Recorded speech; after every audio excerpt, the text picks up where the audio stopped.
बिस्मिल्लाहिर्रहमानिर्रहीम। अस्सलाम वालेकुम नाज़रीन, आप यूट्यूब चैनल देख रहे हैं। मैं इमरान खान हूँ। पाकिस्तान तहरीक इंसाफ के एहतजाज के बाद एक दिन गुजर गया और इमरान खान साहब का जेल में केस लगा हुआ था। जेल में जो केस था वहाँ पे क्या सूरत हाल पैदा हुई, इमरान खान साहब ने क्या कहा, ये चीज़ें मैं आपके सामने रखता हूँ। लेकिन पहले ज़रा इसको आप देख लें कि अडियाला जेल में जो तोशाखाना 2 केस है उसकी समाअत हुई और इमरान खान साहब के ऊपर फौरी तौर पर कोशिश की जा रही है कि इस एक और केस में उन्हें सज़ा दी जा सके।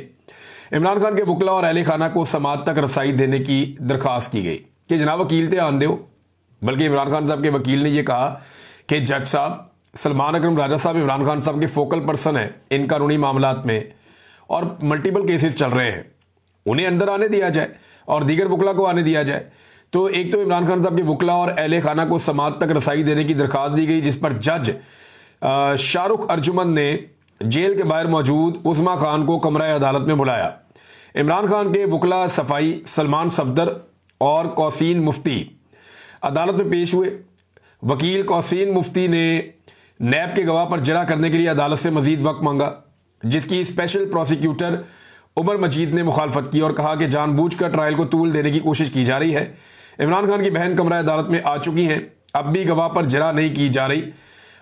जिन 2 गवाहों को बयान रिकॉर्ड करने के लिए तलब किया गया था वो भी मौजूद हैं। वकला सफाई वक्त पर कमरा अदालत में भी नहीं आते, इन्हें पाबंद किया जाए। दूसरी जानिब सलमान सफदर ने कहा कि अगर ऐसा ट्रायल करना है तो वो स्टेट कौंसल मुकर्रर करके फैसला दे दें, ना वकला आ सकते हैं ना अहले खाना और ना ही मीडिया। जज शाहरुख अर्जुमन ने जवाबन हौसला दिया है।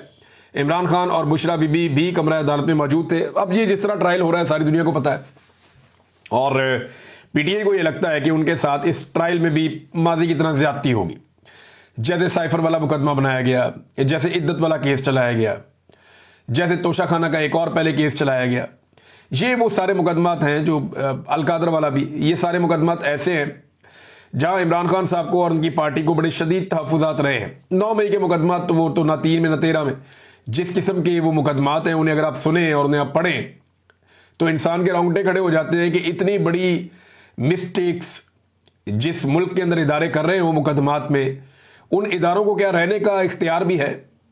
अजीबोगरीब किस्म की बोंगियां मारी हुई है वहां पे। और अभी तो इतना आगे निकल गई पुलिस, इतनी एडवांस हो गई पंजाब पुलिस के पंजाब में एडवांस में एफआईआर भी हो जाती। वो गुजरपुरा की एक एफआईआर गर्दिश कर रही है, वो 4 तारीख को हो गई थी कि 5 तारीख को ये होने वाला है जनाब, पहले से हमने एफआईआर दे दी है। बहरहाल इमरान खान साहब ने हमें कुछ बातें की। एक तो उन्होंने खुशी का इजहार किया इमरान खान साहब ने कि इतनी फस्तायत और जुल्म के बावजूद, जबर के बावजूद लोग निकले और लोग अपनी मदद आपके तहत निकले। ये भी इमरान खान साहब ने कहा। इतना जुल्म किसी मार्शल लॉ में भी नहीं हुआ जितना जुल्म अब हो रहा है, ये भी इमरान खान साहब ने कहा। दूसरा, इमरान खान साहब ने नई हिकमत अमली मुतारफ करवाई है, जिसे पाकिस्तान तहरीक इंसाफ के लोग, स्पेशली वो न्याजी साहब जो अहमद न्याजी साहब, वो भी ये कह रहे थे कि इमरान खान का हुक्म आया है कि अब स्मार्ट एहतजाज करना है। ये स्मार्ट एहतजाज क्या होता है? इमरान खान साहब ने सन 2020 में जब कोरोना वायरस आया तो उस वक्त इमरान खान साहब ने कहा था कि स्मार्ट लॉकडाउन हम करेंगे, इससे नुकसान कम से कम होगा और हम अपना टारगेट भी अचीव करेंगे, अपने लोगों की जान भी बचाएंगे। यानी हम नुकसान से भी बचेंगे और हम कोरोना वायरस से भी बचेंगे। ये इमरान खान साहब ने जब स्मार्ट लॉकडाउन का कहा तो इसके ऊपर अपोजिशन ने बड़ा मजाक उड़ाया। एस्टेब्लिशमेंट ने सहाफ़ियों को बुला बुला कर कहा कि हमारा वजीर आज़म शायद अजीब अजीब हरकतें कर रहा है, आप जनाब इमरान खान को समझाएं। एस्टेब्लिशमेंट कहती थी सहाफ़ियों को कि इमरान खान को जाकर कायल करो कि वो पूरे मुल्क के अंदर लॉकडाउन लगा दे। सहाफ़ी जाकर इमरान खान साहब से कहते थे कि जनाब आप पूरे मुल्क में लॉकडाउन लगा दे।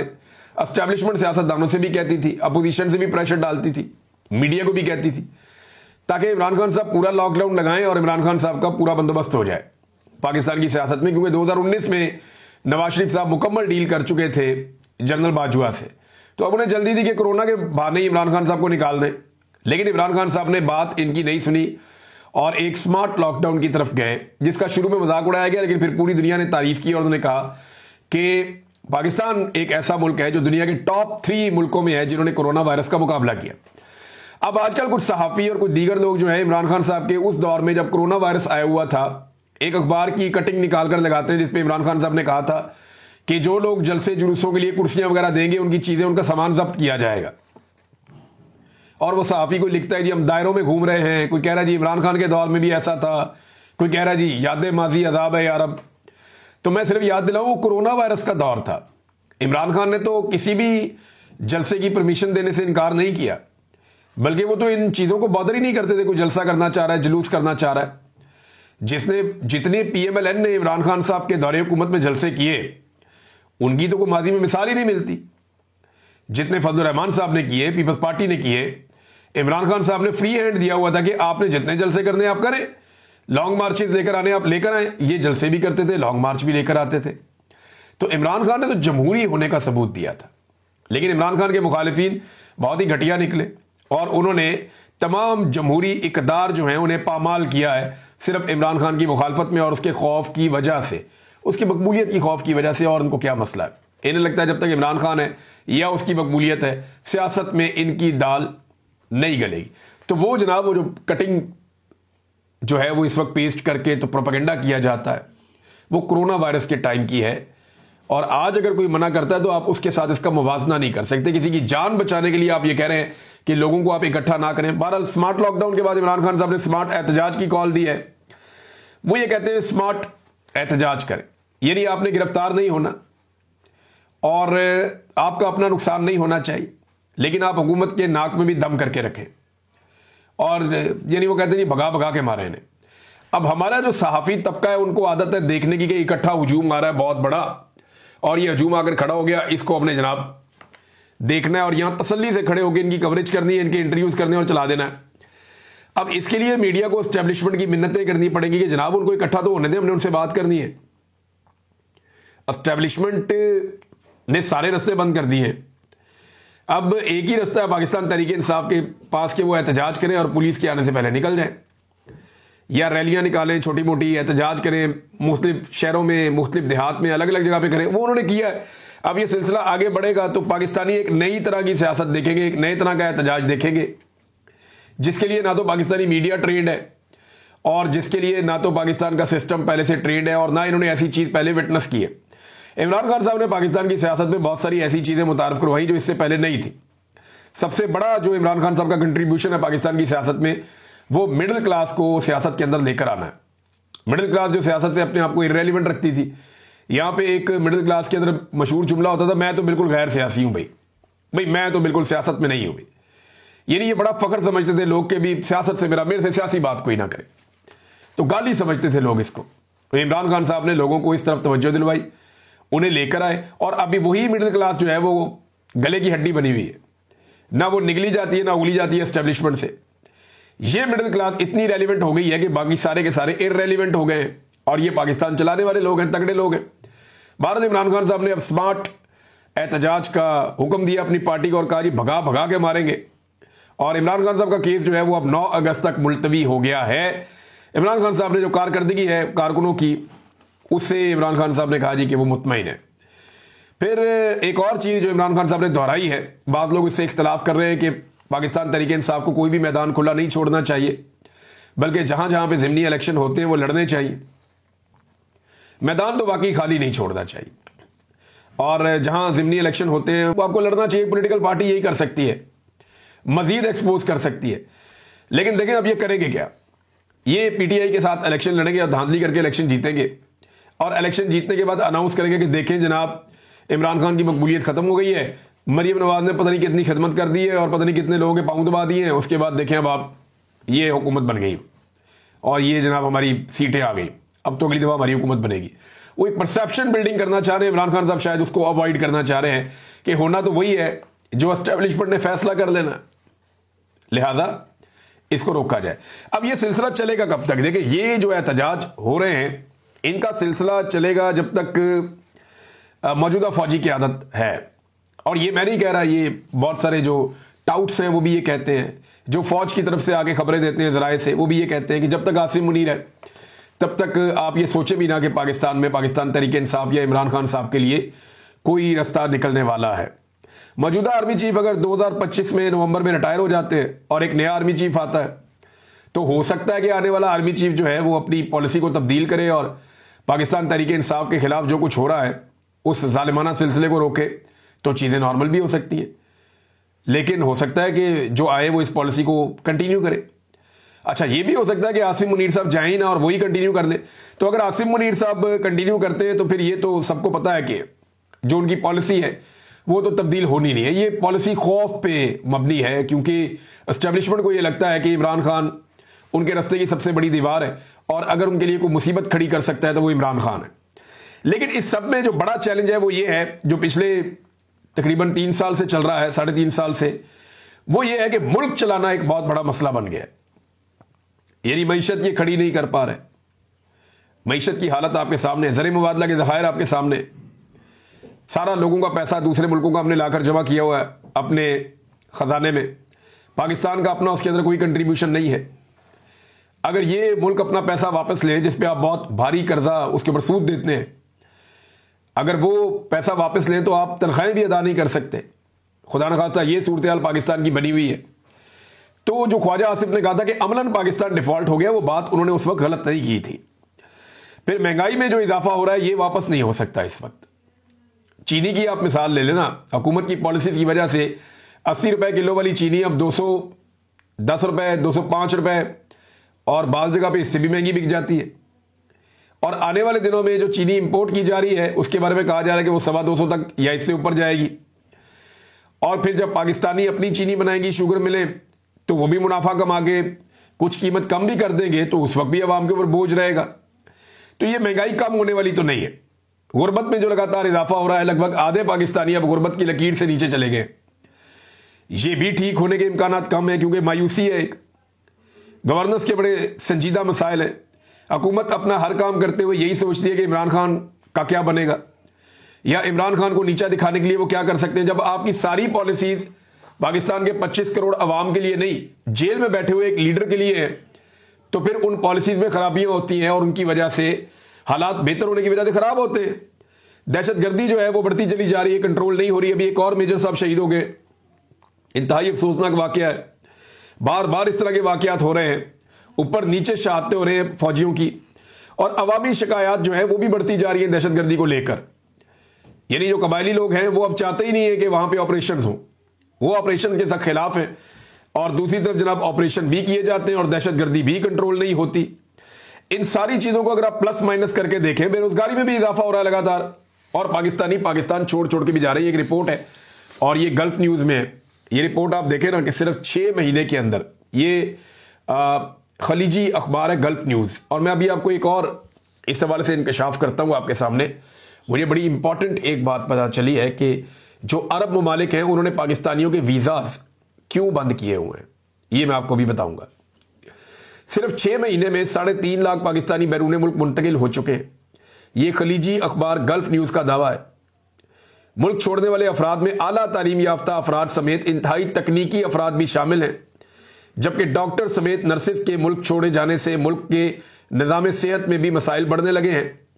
ज़्यादातर अफराद की तरजीह बरतानिया, कनाडा और खलीजी ममालिक हैं।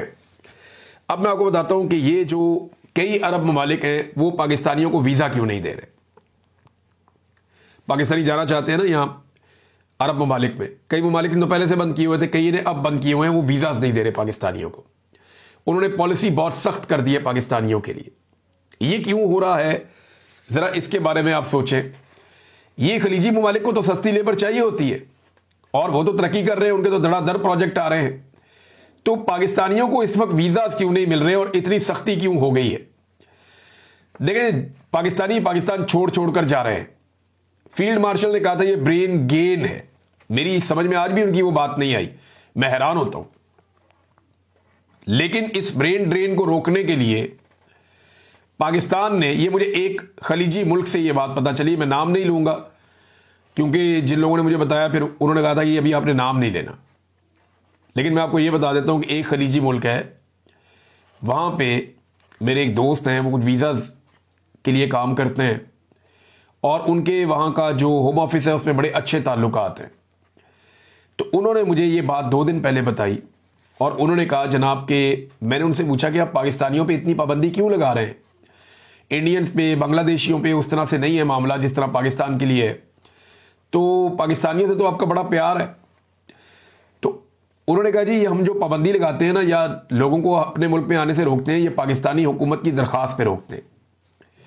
क्योंकि पाकिस्तान से लोग बहुत बड़ी तादाद में मुल्क छोड़कर जाना चाहते हैं, धड़ाधड़ लोग अपने पासपोर्ट बना रहे हैं और निकलना चाहते हैं। लिहाजा पाकिस्तानी गवर्नमेंट ने दरख्वास्त की हुई है कि ब्रेकें लगवाएं, हमारे लोग बहुत तेज़ी से पाकिस्तान को छोड़कर जाना चाहते हैं और छोड़कर जा रहे हैं। अब जो यूरोप है और बरतानिया है, वहाँ पे वीज़ा मिलना बहुत मुश्किल है, सबको मिल नहीं सकता। तो उसके लिए लोगों को बहुत सारे पैसे भी खर्च करने पड़ते हैं। लोग अपने घर बार बेच के, ज़मीनें बेच के, अपनी जायदाद बेच कर लोग यूरोप और अमेरिका और बरतानिया इस साइड पे जा रहे हैं। अब ये सारी चीज़ें अगर आप प्लस माइनस करें तो हुकूमत की आप पॉलिसी देखें कि एक तो पाकिस्तान में लोगों के सारे मौके उन्होंने ज़ाया कर दिए। पाकिस्तान में आप काम कर नहीं सकते, सरमायाकारी कर नहीं सकते, हालात इन्होंने मुश्किल कर दिए जीने के। लॉ एंड ऑर्डर ही कोई नहीं, आपका पैसा महफूज नहीं अगर आप वहाँ पे लगाएंगे तो। सिर्फ माफिया वहाँ पे कामयाब हो सकता है। और दूसरा, जब आप पाकिस्तान से बाहर जाना चाहते हैं तो सरकार आपके लिए रास्ता रोकती है। तो ये चीज़ें इस वक्त हो रही हैं। नाज़रीन, हमारे एक दोस्त हैं सहाफ़ी सरदार हमजा मान, उनके घर के मनाज़िर में देख रहा था कि उनके घर को तोड़ दिया जनाब पुलिस ने घर में घुसकर। और बड़ी अफसोसनाक बात है, यानी इस मुल्क में ऐसा लगता है कि सहाफ़त करना ही अब एक जुर्म बन गया है। अगर हुक्मरानों को आपकी बात पसंद नहीं है तो वो आपका घर भी तोड़ सकते हैं, मुकदमा भी दर्ज करते। अगर आपको लगता है कि उनकी सहाफ़त में कोई प्रॉब्लम है, कोई ऐसी बात उन्होंने की है जो गलत है या किसी कानून के ज़ुमरे में आती है, आप FIR कर सकते हैं, आप बुलाकर पूछ सकते हैं। आप घर पे धावा बोलकर आप घर को तो नहीं तोड़ सकते ना। अब ये तस्वीर शेयर की हुई है राय साकिब साहब ने, मुझे बड़ी तकलीफ हो रही थी। इससे पहले यानी कभी ऐसा नहीं होता था, सहाफ़ियों पे ज़्यादा से ज़्यादा कोई इंक्वायरी लग जाती थी, कोई शोकाद आ जाता था इदारे की जानिब से, या कोई चले मैक्सिमम FIR हो जाती थी। अब तो कत्ल कर देते हैं, गायब कर देते हैं, घर बार तोड़ देते हैं, घर वालों को उठा लेते हैं, उन पर तशद्दुद करते हैं। यानी इतनी फस्तायत तो हमने कभी डिक्टेटरशिप के दौर में भी नहीं देखी थी, जो अब हम देख रहे हैं पाकिस्तान में, बदकिस्मती से। नाज़रीन, एक डेवलपमेंट और हुई आज के दिन में, वो पाकिस्तान तहरीक इंसाफ के अरकान पार्लियामेंट ने सुप्रीम कोर्ट तक एक एहतजाजी मार्च किया। इनके हाथों में जो है वो इन्होंने प्ले कार्ड उठाए हुए थे और उस पर इमरान खान के हक में नारे लगा रहे थे, और साथ जो ज्यादती और जुल्म हो रहा है पाकिस्तान में उसके खिलाफ आवाज़ उठा रहे थे।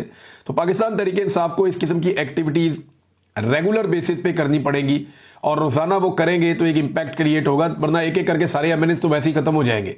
ये 9 मई के केसेस में, 26 नवंबर के केसेस में एक एक करके सबको सजा देंगे, इलेक्शन कमीशन नायल करेगा और सब पे आके PMLN के लोग बैठ जाएंगे। बज़ाहिर जो दिखाई दे रहा है वो ऐसे ही है। मुस्तफ़ा नवाज खोखर साहब, जिनका पाकिस्तान तहरीक इंसाफ से कोई ताल्लुक नहीं है, लेकिन उन्होंने भी एक चीज़ का एतराफ़ किया, उन्होंने स्टेटमेंट दिया, इसमें कोई शक नहीं कि इमरान खान इस मुल्क का पॉपुलर तरीन लीडर है। अगर कल इलेक्शन हो जाए तो 8 फरवरी से ज़्यादा वोट उन्हें मिलेंगे, और हो सकता है कि इस दफ़ा उन्हें 3/4 अक्सरियत भी मिल जाए। 2/3 तो दूर की बात है, यानी हर 4 में से 3 लोग उन्हें वोट डाल दें। इतना ताकतवर इमरान खान साहब हो चुका है। और ये वो लोग कह रहे हैं जो इमरान खान की पार्टी में नहीं है। यानी अगर आप कह सकते हैं कोई न्यूट्रल बात करता है तो उनमें एक आदमी मुस्तफ़ा नवाज खोखर भी है। मुस्तफ़ा नवाज खोखर का ये कहना, ये बड़ी इंपॉर्टेंट बात है, वो ग्राउंड पे देख रहे हैं पब्लिक क्या कह रही है और मामलात किस तरफ को चल रहे हैं। मियाँ आबाद फारूक ने एक क्लेम किया उनके सोशल मीडिया पे, क्योंकि उनके भाई मियाँ शहजाद फारूक को गिरफ्तार किया गया था। अब उन्होंने ये इतला दी है कि कल रात 5 अगस्त को थाना लोअर माल से SP सिटी ने मियाँ शहजाद फारूक को मिलिट्री इंटेलिजेंस के हवाले कर दिया है। थाने के अंदर दीगर साथियों ने भी इस बात की तस्दीक कर दी है। अब ये आप देखें जनाब, ये चल रहा है, एजेंसियों की सियासत में मुदाखलत, और उसके ऊपर खुली खुली लोग बात कर रहे हैं। एजेंसियों की मुदाखलत तो ऐसे है कि आपने देखा पीछे सेनेट का इलेक्शन हुआ और उसके बाद मिर्ज़ा अफरीदी साहब जो हैं वो सेनेटर बन गए। अब मिर्ज़ा अफरीदी साहब भी कल के एहतजाज में आए हुए थे। जो गंडापुर साहब के साथ हुआ वो तो मैंने आपको बताया पिछले वीलॉग में, लेकिन मिर्ज़ा अफरीदी साहब के चंद मनाजिर मैंने देखे और फिर मुझे पाकिस्तानी कौम पे तरस भी आया और इन सरमायादारों पे मुझे दोबारा से गुस्सा भी आया। यानी जिस तरीके से ये आदमी लोगों के मुंह पे बिस्किट मार रहा था ना ऊपर से, यानी अगर आप लोगों को बिस्किट देना चाहते हैं, नीचे भूखे लोग हैं, वो सुबह से रैली में चल रहे हैं, तो आप वो जो ट्रे है बिस्किट वाली वो नीचे भिजवा दें, लोग ले लेंगे और खा लेंगे। ये ऊपर से बिस्किट पकड़ के ऐसे भी नहीं, ऐसे फेंक रहा था, ऐसे लोगों को मार रहा था। इस दिस द वे, ये कोई तरीका है? ये इंसानों को कीड़े मकोड़े समझते हैं। ये सरमायादार, एस्टेब्लिशमेंट, ब्यूरोक्रेट्स, रवायती सियासतदान, ये पाकिस्तानी अवाम को जो है ये समझते हैं ये कीड़े मकोड़े, और ये हमारे लिए नारे लगाएंगे, ये एक बिस्किट के ऊपर, एक बिरयानी की प्लेट के ऊपर, ये थोड़े से पैसों के ऊपर, 2-4 हज़ार के लिए, थोड़ा सा अपना छोटा सा काम करवाने के लिए, एक नौकरी के लिए सारी जिंदगी हमारी गुलामी करेंगे। पाकिस्तानी मालिक है इस मुल्क के, पाकिस्तानियों को यह बात समझनी पड़ेगी। जब तक पाकिस्तान में मेरिट नहीं आएगा, इस तरह के लोग हमारे ऊपर मुसल्लत रहेंगे। और ये तोहफा पाकिस्तान तहरीक इंसाफ ने अवाम के ऊपर मुसल्लत किया है, जो ऊपर से बिस्किट लोगों के ऊपर ऐसे फेंक रहा है जैसे एहसान कर रहा है। मुझे तकलीफ हुई है विजुअल देखकर। अब तक के लिए इतनी, अपना ख्याल रखिएगा, अपने इस चैनल का भी। अल्लाह हाफ़िज़।